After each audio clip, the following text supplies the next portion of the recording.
Welcome to Something Personal from Palisades Hudson Financial Group. I'm Amy Laburda, the firm's editorial manager. March Madness is upon us, or at least upon those of us who, like me, were raised in the heart of college basketball country. But in recent years, things have changed for NCAA players, and not only in basketball, because of newly permitted name, image, and likeness deals. Even more financial changes may be on the horizon for college athletes, too. Today, I have two experts here with me to guide us through this evolving landscape. First, I want to welcome back Shomari Hearn, Palisades Hudson's Executive Vice President and Chief Operating Officer. One of Shomari's many responsibilities is running Palisades Hudson Entertainment and Sports, our business management practice for athletes and entertainers. Shomari is also a member of Diverse Representation, an organization aimed at increasing the visibility of African American professionals working in sports and entertainment in roles other than as athletes or entertainers. Welcome back to the podcast, Shomari. It's always great to have you here. Thanks for having me back, Amy. I'm also excited to welcome Jumaane Ford to the podcast. Jumaane has worked in entertainment and sports for more than 20 years, with experience ranging from negotiating major recording artist and acting contracts to producing film and television. Today, he's an NFLPA-certified contract advisor, and he also runs a nonprofit organization that helps place at-risk children in prestigious boarding schools throughout the country. In addition, Jumaane is a former college football player himself. Thanks so much for joining us today, Jumaane. It's great to have you here. Thank you, Amy, and good to see you again, Shomari. Likewise. So to start us off, I'll kick it to Shomari first, and Jumaane, you can jump in if you have any corrections. But how did you two meet each other? Yeah, so Jumaane, you probably remember. This was a few years ago. It was down in Louisiana. I was attending a diverse representation, a sports agent boot camp event. I was there, just to learn more about the sports agent's perspective, how best to serve their clients and also work with agents. Jumaane was one of the speakers at the event. And as he was, providing his comments, a lot of them resonated with me, especially going back to his childhood and upbringing in New York City and realizing that we were after the panel was over, I got in line to speak to Jumaane one-on-one just to get more information about, his background and being in New York City and so forth. And as I'm in line, I'm standing behind someone else that was talking to Jumaane, and I was wearing a short sleeve shirt, and Jumaane saw the New York City subway token tattoo that's on my arm. And as he was mid-speech with the person in front of me, he was like, "Is that a New York City subway token?" So we just kicked off from there.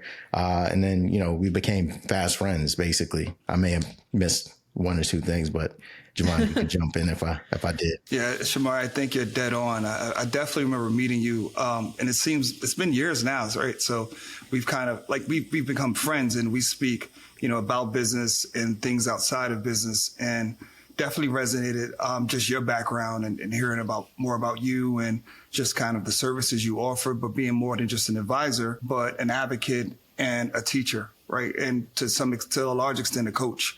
And that definitely stuck out because I'm very, very picky on the advisors I align myself with and people who I call my friend. And so definitely it was just a pleasure to meet you. Appreciated, you and someone of your stature taking that trip and sitting amongst the students and everyone else and just having humility to stand online and talk to a guy who's a peer. So that meant a lot. I appreciate that. But yeah, I think, similarly, I think we connected and became fast friends just because I think we approach things the same way, right? You being a coach, not only to the players that you represent, but also to your son who's, playing basketball right now, right? It's just who we are. And I think that's what allowed us to connect so quickly. Absolutely. Even to the point, I run into Jumaane at different events, whether it's a Super Bowl.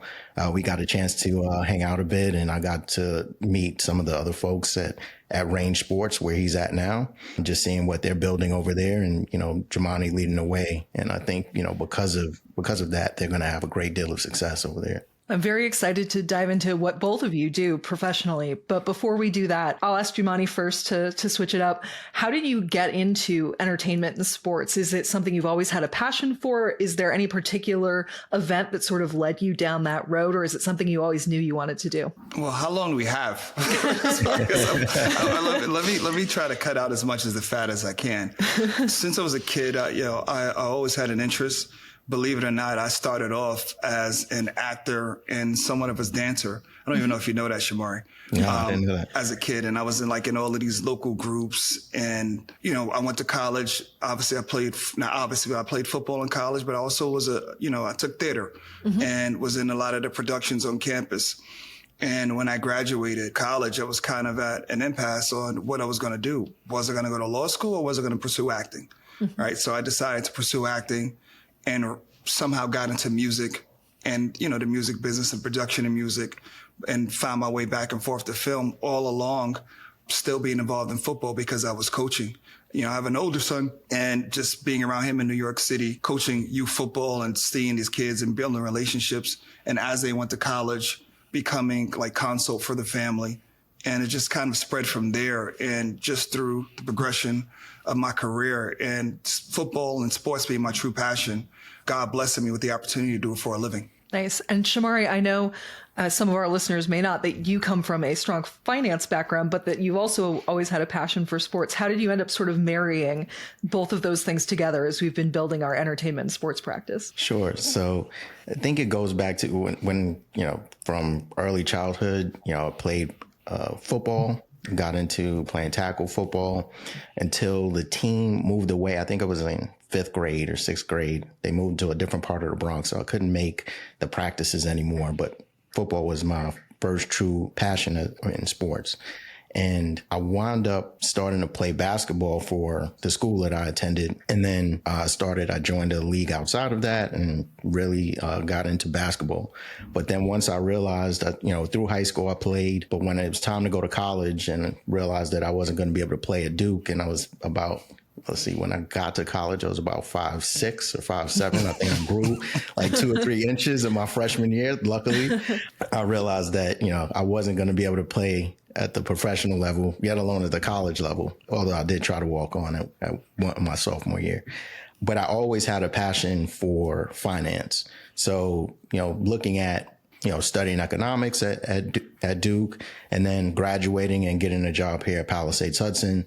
And immediately I was able to see all of the great things that we do for our clients at Palisades Hudson, just helping them achieve their financial objectives, giving them that guidance in order to allow them to make informed financial decisions. And I just immediately saw that was lacking where I came from, growing up in the Bronx. And, I grew up around rappers, entertainers, pro athletes. And unfortunately, you would see and hear too many stories of them, achieving success career-wise and financially, and then only to lose it all and end up right back where we were. So I wanted to be able to offer those same services that we were giving to our traditional clients, and being able to offer that to, entertainers and athletes. And I think it took some time. It probably took about 18 years or so to convince Larry Elkin, the founder of the firm, that we should be working with athletes and entertainers. But he came around and, has been focused on that since. So that was the reason and what allowed me to marry the two. Now, Jumaane, as I was going through your biography in preparation for today's episode, there were a ton of things in there I wanted to ask you about. But to start at the present day a little bit first, for those like me who don't know, what's involved in becoming a certified agent for the NFL? What's that process look like? Well, the process is interesting. For most of us, you have to have a graduate degree. So, a lot of people think agents have to be lawyers. I'm an attorney, but it's not a requirement. And some of the best agents are not attorneys. But you have to have either a graduate degree from accredited university. So it could be a master's degree in horticulture. But as long as you have it, right? Yeah. Or I believe it's 7 years negotiating experience. So if you were in real estate or you negotiated large deals in business development, or if you were an NFL veteran that played for several amount of years, that will qualify you. Then you have to register, go through the background check, which is pretty extensive. And then you take a exam. When I took it, it was in person in DC where the NFLPA is. And now I believe it's online. Okay. And the exam is pretty rigorous. I think about less than 40% of people pass. It may fluctuate from year to year, but it's kind of like a barrier to entry for people, in my opinion, but that's just the process. Yeah, I think test taking is always a little controversial because to some degree you're always testing for who's good at tests. But That, and I think that the NFLPA wants to limit the amount of uncles and coaches becoming agents. got you. All right. So once you pass the certification process, what is being an agent like both during the season and in the off season? What's kind of your day-to-day rhythm like? Well, from my day-to-day, it varies from just, a new agent to an agent that's building a book of business and so on and so forth, right? Because majority of agents, I would say probably closer to over 90% of agents have one active player or less in the NFL. The majority of the big dogs have the majority of the clients, and it just is what it is. And so there's a process of you want to recruit clients, right? And you want to recruit clients that will make it into the NFL and get paid so that you can get paid, because we don't get paid unless the guy's on the roster. And that's on the 53-man roster. So if there's guys in a practice squad playing alternatively, I don't bill. I don't know if there's some agents that may bill a guy who's, in the XFL or in the CFL, or it's a different certification process, but I'm not interested in doing that. And for the most part, I'm not really interested in representing players that don't play in the NFL, just because of the amount of work we do and the amount of time that it takes, right? So there's different cycles and different aspects of representation. There's the recruiting, which is an entire job in itself, right? And that's identifying talent, contacting talent, cultivating relationship with them, their family, the important people.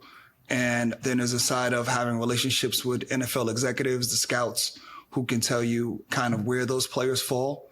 Because we can see a guy on TV and he could be one of the top players in college and win awards, but they may not translate. That skill doesn't translate to the NFL. Right. And we've seen it at the highest of level. So, with all of these things, it's different from my side than an advisor's side, is because we make a financial investment into that player. While you invest your time and finance the travel, we make a significant investment into training and preparing them for the draft, which could be anything on an extremely low end of $30,000 upwards of, 6 figures plus, depending on where that player is. Yeah, with your theater background, it's obviously not a perfect analogy, but I definitely come from a theater background as well. And like the best person in a college program may or may not cut it professionally, because you need skills other than being a good actor to be a successful professional actor. And I feel like it sounds like it's the same for professional athletes. Because I'm sure as an actor, you've seen some really talented people not get opportunities. And then the people who may look the part, come in and then they get an agent and they're booking. Absolutely. Right. So, going back to something important you said, Jumaane, was you talked about the economics related to not only the time, but the economics in terms of you signing a player, you get them ready for training and so forth, and the amount of money that's spent up front before they go, they get drafted and sign on to a 53-man roster. And from a financial perspective or a financial advisor perspective, we look at the economics and we're like, is this profitable? And depending, I guess, on where the player winds up getting selected, right, going into the draft, hopefully you make that money back at least. But I'm expecting on that first contract, probably maybe break even. That's right. Versus is it the next contract, assuming they get to a next contract, where you really make your money? So as an agent, it's tough, right? Because as a new agent, outside of you having a child or a former player that you can project to be drafted high, you're starting from scratch, right? And now in the world of recruiting, there are players who are going to be undrafted, and you go into the process knowing that they won't be drafted, that are still looking to get paid for training, right? They're still looking for a rental car. They're still looking for housing. They're still looking to go to one of the premier facilities to prepare for the draft. And there's no guarantee in anything outside of people drafted in the first 3 rounds, but there's still, you don't know if they're going to get a real opportunity. So it's somewhat of a educated gamble or guess, but that's kind of it. And you hope to break even for the first contract, because the second contract is where you make your money and where it makes sense. But along the way, within first and second contract, there's a fall off. There are guys who are being recruited by other agents, even though you're not supposed to, right? But there's guys that will leave you for no reason at all and go with a new agent, and they will reap the benefits of that second contract. You're constantly recruiting a player. You can never get comfortable with a player once they're in the league. So you still got to go to those dinners. You still got to do the check-ins. You still have to check in with the family. And is it profitable, right? It is at the highest level, but it takes time. I'll tell you, like, I was an agent for 5 years before I made any money as an agent, right? So the saying of don't quit your day job is a real thing. Like, you don't, majority of agents have other jobs. Like, I still practice law. I still have real estate. I still invest in film production, right? And so, I had a TV show on that I produced while being an agent. So there's so many things that you have to do to keep your lights on. But if it's your passion, if it's your calling, which it's mine, there's no bad days, right? Yeah. Like, I tell people all the time, I have friends who are in medicine and friends who are in law enforcement and people who serve in the military. I'm like, you guys got a real job. Right, like, those are real jobs. Like, we work with people who play a child's game for a living, and that's it. So for me, it's perspective, and it's a blessing to be able to do this, be able to connect with these amazing kids, with their amazing family. And I call them kids because anyone under 35, 40 is still a kid to me, right? But it's truly a blessing to be able to do this for a living. Yeah, I'm going to venture that Shomari's never going to get mad at someone who diversifies their income streams. Not regardless at all. That's effective financial planning for sure. Yeah. So while we're talking about kids, I guess, not to be dismissive, I'm closer to that 40 mark as well, so we can all be fond here. But as I said in the opening, I did kind of want to talk about college athletics a little bit while we're all here. Now, Shomari, last fall in 2024, you wrote an article about the state of pay-for-play rules and some of those lawsuits and potential pieces of legislation. Could you just give us a brief update or an overview for people who aren't familiar about where things are now? How can college athletes profit from their skills, and what is still off limits legally? Sure. So currently, the NCAA and the Power 5 conferences, well, it's more like Power 4 now, have entered into a preliminary settlement in order to not only pay players pre-NIL, basically going back to probably playing years around 2017 up to currently, but that there hasn't been a final approval of that settlement, which they believe will happen in April. And assuming that is the case, is about $2.8 billion that will be essentially doled out to former players and existing players to catch them up and get them what they should have received in NIL money. But also, as part of that settlement, there's a revenue sharing agreement as well. So which the schools and the student athletes have to opt into in order for the schools to essentially start paying the players directly. So up until this point, even though NIL came into effect in 2021 as part of the Austin case, schools do not pay the players directly. They're being paid by what are called collectives, which are essentially boosters.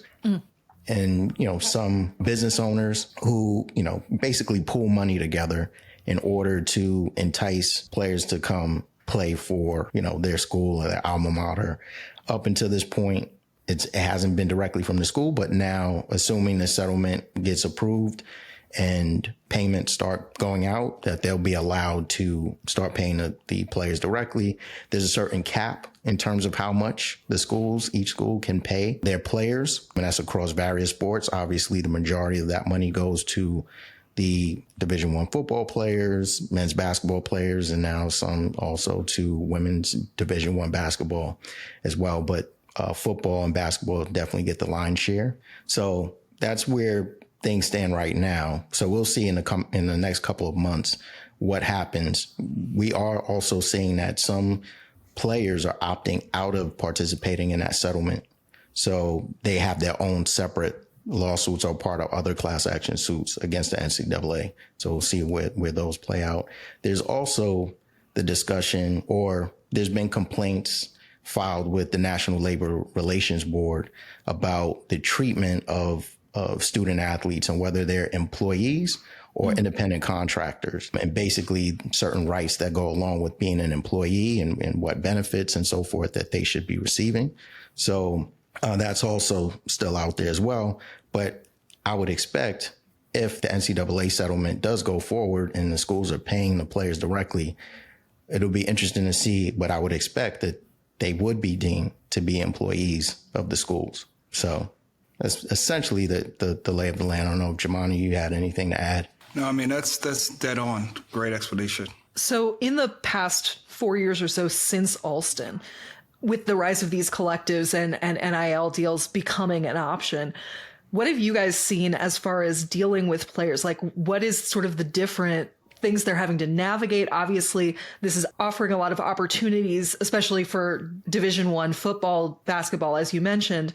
But like, I imagine also some challenges, right, for some of these kids who are not used to dealing with this amount of money, or who are suddenly having to evaluate deals that are more complicated than they might have encountered before. Well, I'll jump in. For me, it's a good thing more than there's a negative to it. But in essence, your recruiting process starts a lot earlier. Sure. Right. So now we're recruiting these, top level players once they get on campus, where normally it starts kind of at the end of their second year, depending on the type of player, because they become draft eligible 3 years removed from high school. A lot of the players are coming out after 3 years or 4.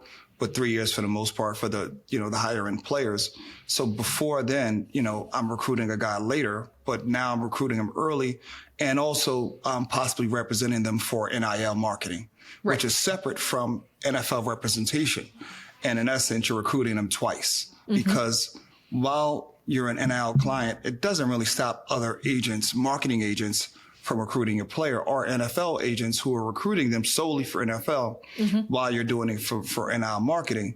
And if I'm jumping ahead a little bit, a lot of agents don't do NIL marketing representation, right? And a lot of times some agents will take on NIL marketing because they believe that it's good to have the relationship or connection. But if it's a player like an offensive lineman or a defensive player where there isn't as many marketing opportunities, it's probably better not to do it because more likely than not, you'll fail.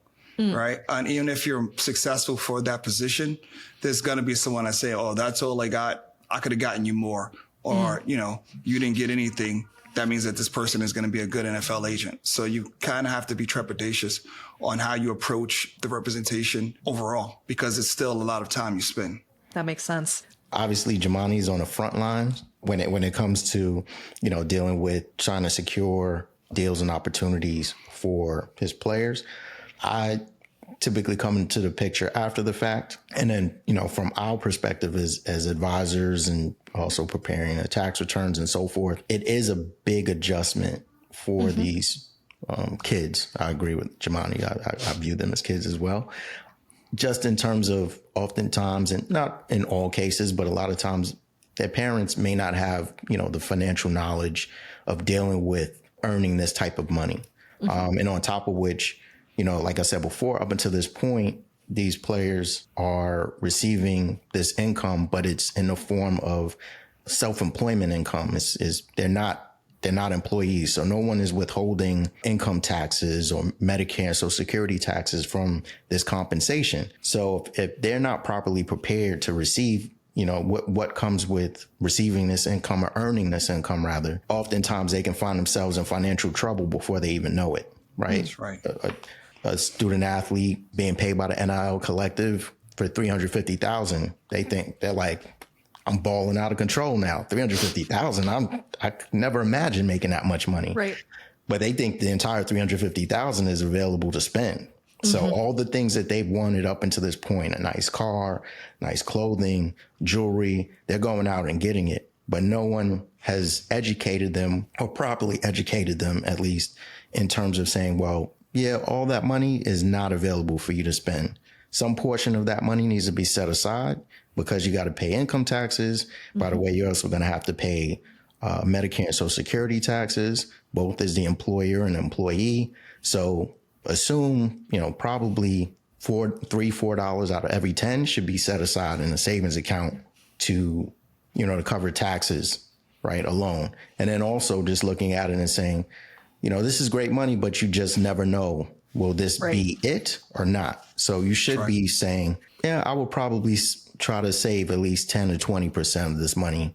So, not only building an emergency cash reserve, but more importantly, also putting this money into something that can be invested for the long term. And that starts by, looking at whether or not to set up, especially if they have these big tax bills that are coming. Some of the things that I'll talk to them about are setting up a retirement plan.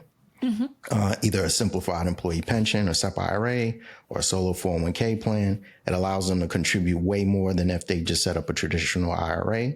And kind of is this forced savings in a sense where even though you're not required to make these contributions, if you do, there's some limitations on you being able to access this money. So essentially forcing you to start investing for the long term. Right? Whether or not it pans out, whether you make it to the next level or not, you at least have put some money away using the benefit of time value of money, compounding and so forth to have this money work for you, will pay off in the long run.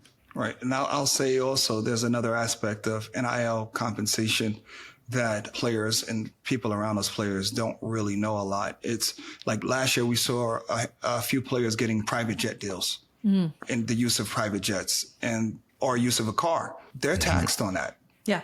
They're taxed. And so you kind of have to proceed with caution on accepting those type of deals because this private jet ride could be valued at $30,000 and you're paying the taxes on that later. Right. So while there's no such thing as a free ride, literally.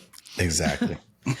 Yeah, I can't say if I were a sophomore or junior in college and someone handed me $350,000, I would have made wise choices right off the bat either. I certainly have a lot of sympathy for these kids because, someone's like, hey, would you like a ride on this private jet? Sounds great. Like, why would you not? Or I think, Shomari and I have talked before off mic about the generosity impulse, right? Like you want to pay off debts for loved ones or, people in your life. And I think that's great. But that kind of context that Shomari is talking about and Jumaane as well is just something that I think no one really has until someone trusted you can sit down with and be like, hey, let's look big picture at this whole thing, not just at this one lump sum of money. That's right. I will give the disclaimer to our listeners. Neither of you have a crystal ball. Neither of you are psychic as far as I know. But looking towards the future, if we do end up seeing schools paying some of these kids and treating them possibly as employees, as Shomari was talking about, sort of the ambiguity there about their status, do you think that's going to affect these NIL collectives? Do you think that's going to offset? Or do you think they're just sort of both going to be in the atmosphere going forward? Or is it really too early to say at this point? Jumaane, I'll kick it to you first if you have any thoughts. So as far as the collectives, those relationships now are kind of forced, right? These schools don't want to have a collective. They don't want to pay players. And in essence, even in my work there, we created some partnerships and are in the process of creating more partnerships with schools so we can help them create platforms for true NIL, which is kids making money off of marketing and endorsements other than paying for play. Schools do not want to get into that. They don't want to hire these white collar consulting firms to create NIL companies for them or pay attorneys to run an NIL for them with the collective. So they don't want to do that. So they want to get into the profit sharing aspect. And so I believe long term, the collectives will kind of fade or be absorbed into it. And the school will do the profit sharing along with compliance and helping to deliver NIL. That's where I see it going. Yeah. And I agree with Jumaane. I think, as you mentioned, I think a lot of it will start to fade away. But I do think in some cases there may be, and Jumaane, you can, let me know if you think differently. But in terms of at least what's being discussed with the settlement and, the revenue sharing, the schools have, a specific cap in terms of how much they can spend, in terms of essentially paying the players. If there's a highly sought after or top tier recruit likely to go, everyone's seeking them, but there's this cap in terms of what they ought to spread across, their athletic department. Right. Will there be situations in which, in order to secure that player or a couple of players, where additional money from a collective may come into play? Absolutely. Absolutely. I mean, when NIL came out, and I remember a few years ago, and I saw it happening, but in essence, I was blessed to work with a few players that first year that made a lot of money, right? But for the majority of it, these kids were underwear models. And what I mean is that they were getting free underwear and posting it. And in their bios, you saw they were such and such and such company reps, right? And they were just doing a whole bunch of stuff. And a lot of players' families will reach out to me. And these are players from innocuous schools in the middle of, say, wherever. And, they wanted me to represent the NIL. And it's like, there's nothing really there, because NIL mirrors the NFL. And what I mean by that is 95% of marketing goes to the top 5% of the players. Mm-hmm. And then the other 5% of marketing is sought after by the other 95%. And that's it. And if you understand that part, it will help you understand NIL, true NIL in the form of marketing and endorsements as it is, right? But as far as the collectives, we've seen, and most of this isn't publicized, but like we've seen offensive linemen get 7 figures to play.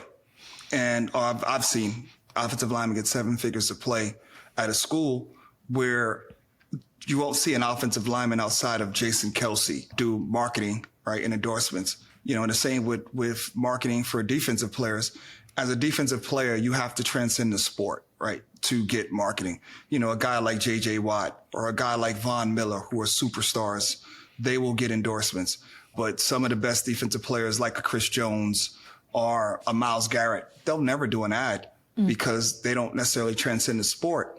But guys like Von Miller and J.J. Watt will get marketing. And so when you understand it in that approach, then it helps you understand kind of how to approach NIL. So if a young athlete or a performer, because I imagine, Jumaane, you have experience with entertainment contracts as well. And I have to imagine there's a similar split of the top 5% who are getting really sought after and everyone else sort of scrambling. So say a young person in one of these fields is fielding multiple offers, say they've really sort of won the jackpot as far as desirability. Broadly, are there things that they should be looking for? I imagine neither of you would advise just look for the biggest number after the $sign and go with that one.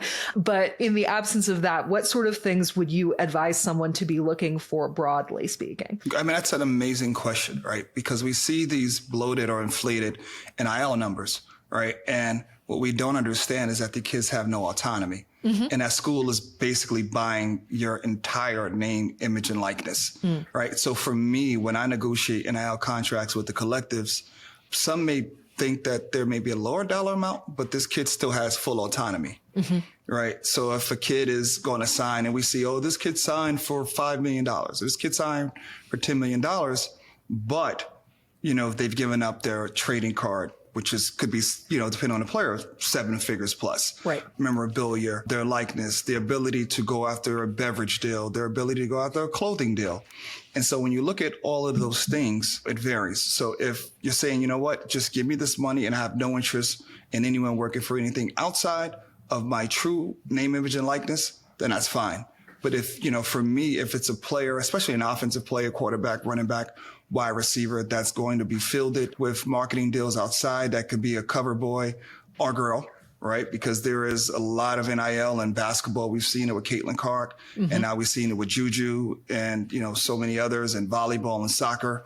But in essence, for me, I like to have my players maintain and control their own IP, their own intellectual property. Right. And for me, that's just important. And maybe it stems from my day in music, right? Where we've used the term like not owning your masters, like those are the things that your grandkids will eat off of.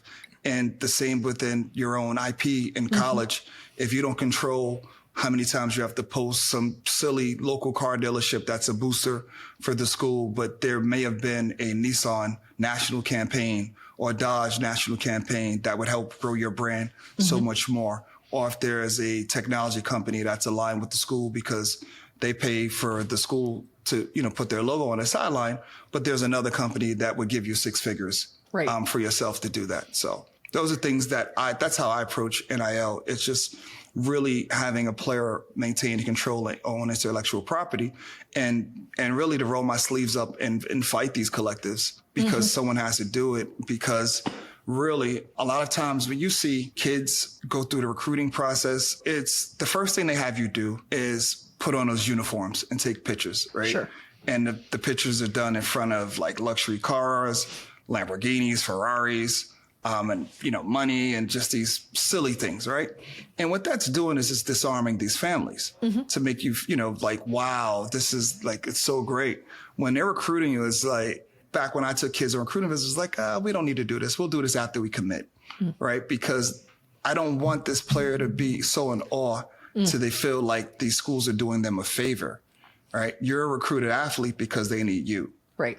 Right. And so, once we take that allure away, because when you have some of these, and I won't name any names of coaches, but some of these historic coaches that sit you in our office and they've got all these NFL players behind, and these are pre-NFL, pre-NIL days where they basically controlled everything. And they'll tell you, oh, you come here and you give me 3 to 4 years and you'll be there. And it's like, that's fine, but you could do that down the road. And we saw this happen, right? We some of the top players. I mean, Josh Allen went to Wyoming. Yeah. Right. And that's just kind of it. And the other Josh Allen, where Kentucky's a great school, went to Kentucky.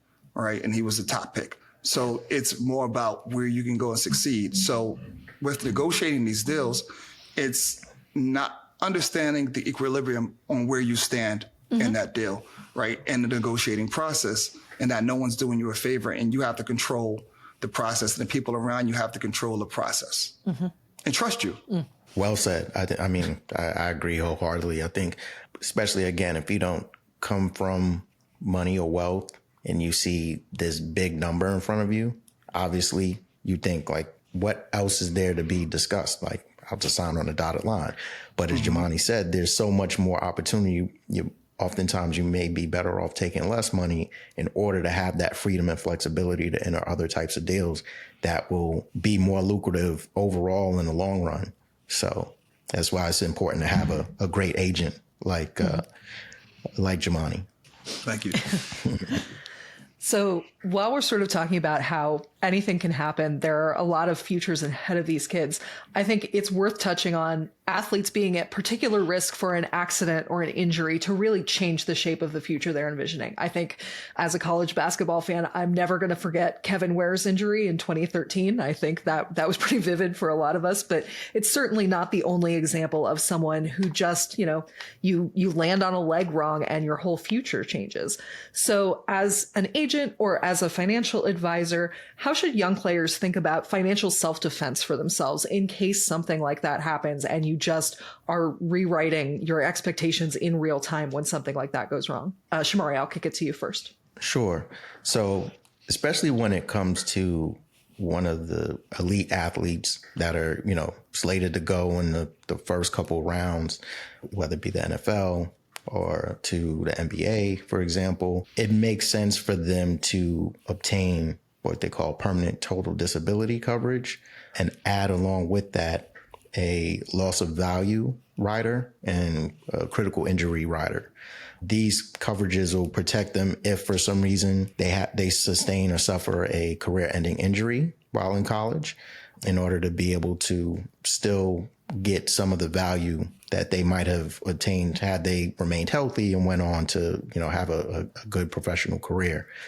Those coverages are obviously not cheap. Some of these premiums, especially depending on who the player is and, where they're likely to go in the draft, the premium can be in a few $100,000. So before NIL, for example, players would have to, if they obtain this type of coverage, they would have to borrow in order to pay those premiums. If again, there's certain players, these top tier players that are getting large NIL deals, they could afford to essentially pay for these without having to borrow. So that winds up being the discussion with the agent and the advisor, and their families. But it's worth putting into place some sort of protection, considering how much value is at risk. That's right. Makes total sense. So I think we've talked a lot in this conversation about the importance of having good advice, right? Whether it's evaluating a contract or that sort of financial self-defense we were just discussing, or thinking about retirement, all these things are really going to benefit from someone with your guys' expertise or similar expertise stepping in. But I imagine, as Shomari said, a lot of these people, you're not going to get a recommendation necessarily from someone you know. You might if you have a colleague, but you might be sort of just jumping into the pool of professional advice somewhat blind. So from the player's perspective, what sort of things should you be looking for in an advisor, an agent?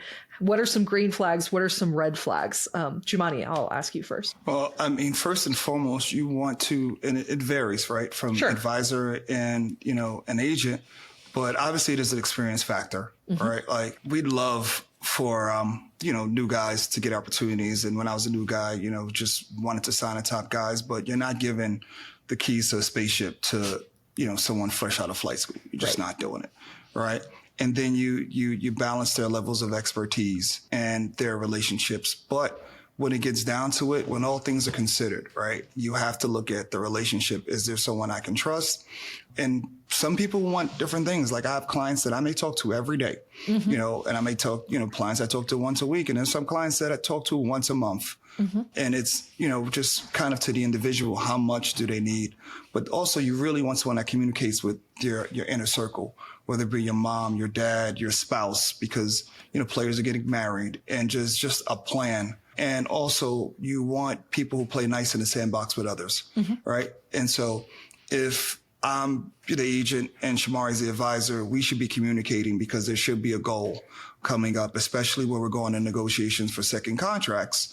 We've got to look at what this player's goal is. So, there are times we may want to break the market, but in essence, if this player's goal is here and they're comfortable with that, then we have to do what the client wants. Right. Because we work at the leisure and the privilege of working for these clients. This isn't our show. Yeah. Exactly. And, it's interesting, even though obviously Jumaane as the agent and myself as the advisor play different roles, a lot of those same qualities and characteristics that Jumaane outlined is the same thing, I would say you want in an advisor, right? You want someone who has the relevant experience. You also want to be aware, obviously, of the fees associated, what they charge, just seeing how they're compensated, right? Because sometimes it may be stated like, okay, these are our fees. Like with Palisades Hudson, everything is outlined up front, but we don't receive compensation from third parties, right? So, but there may be other advisors who are heavily compensated by putting these players into certain products, right? So, understanding, are they heavily pushing products and so forth. Also, it would help if you ask for, that the players and their families ask for referrals, saying, all right, are there other, players that you work with that we could speak with just to get a gauge on, how it's been working with you. So that can give some insight.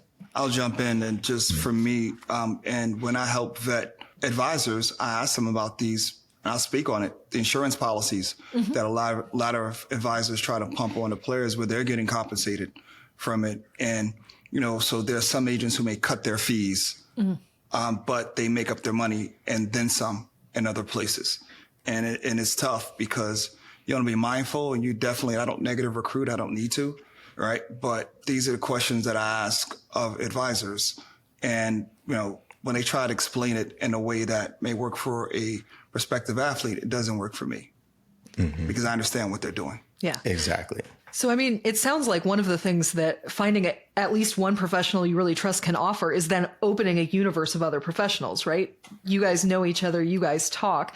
So once you have someone that you're like, oh, I'm really vibing with this person, they've proven that they're trustworthy, that then sounds like it might be a good source for building out your team more fully. Right. Yep. I think that's absolutely right. And I think, once you build that credibility and trust with the player, with their family, they look at you as a resource in terms of saying, all right, who should I work with as an agent, or vice versa? Who should I, are there any advisors that you would recommend based on your experience working with you? And I think that's why it's important to build relationships, right? Now, Jumaane mentioned that it really should be the client's show, and I think that makes a lot of sense. And it sort of neatly ties back to our first episode of the season. So thank you for that, Jumaane, where Larry Elkin, who founded our company, talked about wealth being the ability to make choices, right? And the ability to have options. I think it sounds like one of the things that I'm hearing from you two is that part of what a really good professional does is communicate well with their clients and really sort of tease out, you're getting to play this sport at college level, maybe at professional level, you're fulfilled what's probably a childhood dream, but then what dreams are coming next, right? Sounds like it could be a thing. And I imagine, though you can correct me if I'm wrong, that for some people, it's really easy to picture next steps, be like, oh, now I'm going to do X, Y, and Z. And some people might be a little at sea where they're like, I did this thing, but I've been thinking about this thing for years and years and years, and I didn't really think beyond this thing as much. Is that a thing you've encountered? Is that true? All the time. I mean, it's funny, just kind of kick it off. There are two phrases that are the most overused and wrongly used in my business and in your business. And those two phrases are generational wealth, right? And life after football, all right? Because here's the thing, and I'll start with life after football.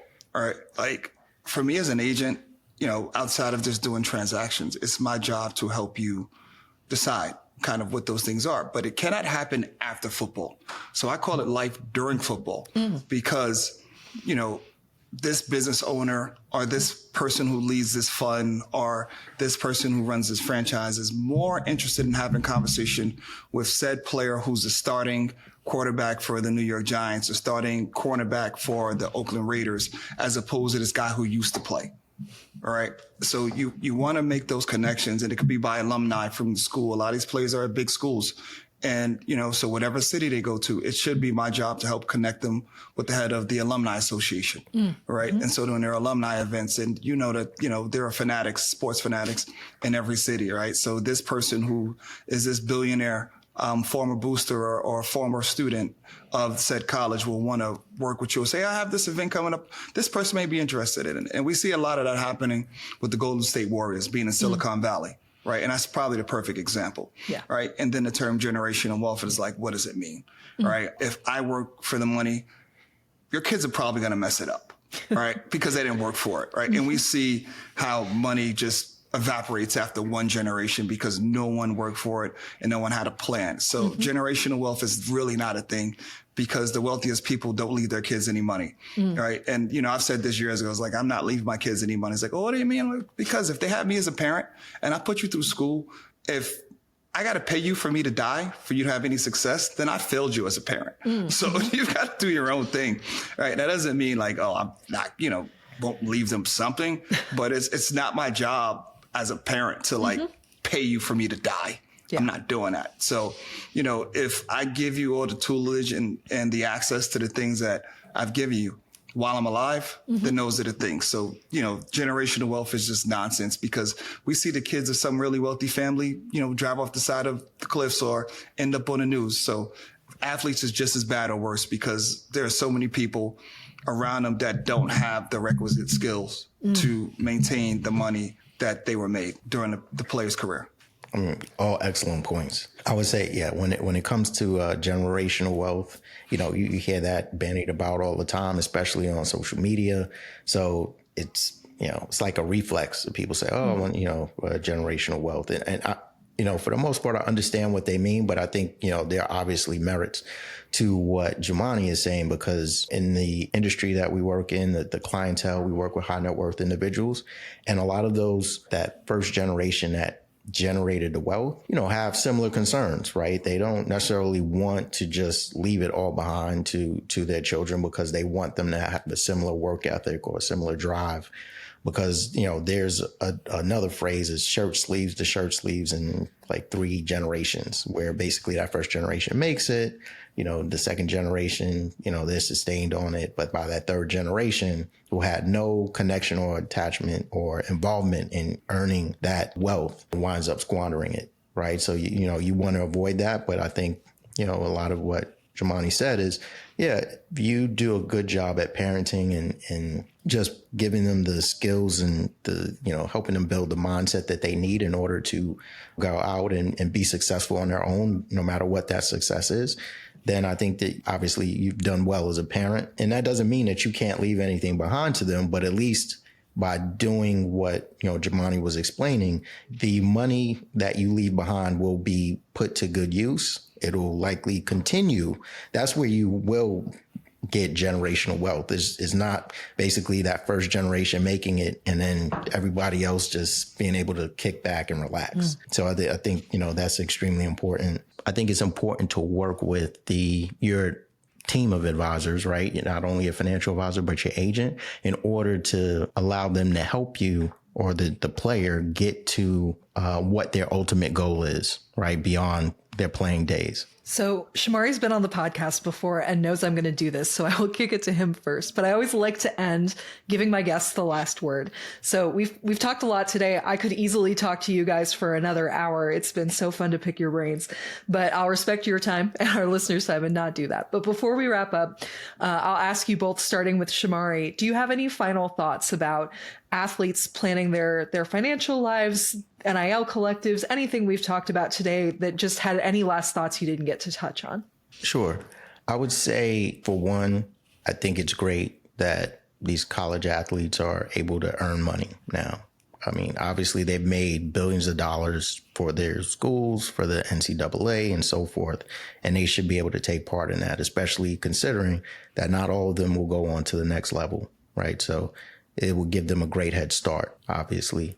I would also say that it's important, now that you are able to earn this money, that you handle it responsibly, meaning that you work with a good agent, that you work with a good financial advisor, and that you also take their advice, right? I mean, obviously they have more experience than you in this. And if they are there as fiduciaries like myself, we have to put your interests first. We're giving you this advice for a reason, because we have had the relevant experience to see, if done properly, how this can benefit you for years and decades to come. So, my advice is that they build a good team of advisors around them, and that they invest correctly, or at least responsibly, that they just act responsibly with the money that they're earning. And I'll say, for NIL, I'm super excited about NIL and where it's going. I do not believe that there needs to be NIL regulations. And the only way that there should be an NIL regulation, if they regulate with these college coaches are being paid, right? Because we have college coaches in most of these schools or state employees that get paid 10 times more than the governor, 20 times more than the governor, right? And that shouldn't happen. So if you want to regulate NIL, then you regulate what college coaches are being paid, and you cap that. That's something that I'm really passionate about. I'm kind of to piggyback on what Shomari said. When these players are making several $100,000 a year, the players making $500,000 a year to play college football, treat it like it's the only money you'll ever make from football, right? We don't know what's going to happen with NFL, from injuries to skill, transition and translating. So treat it like it's the only money you'll ever make. Don't go off wasting it on things like cars and jewelry. Thankfully, most of the jewelry these athletes wear now is nonsense and fake.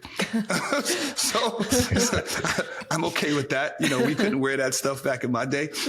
Right. So this oversized jewelry isn't worth the whatever that material is that they put it on.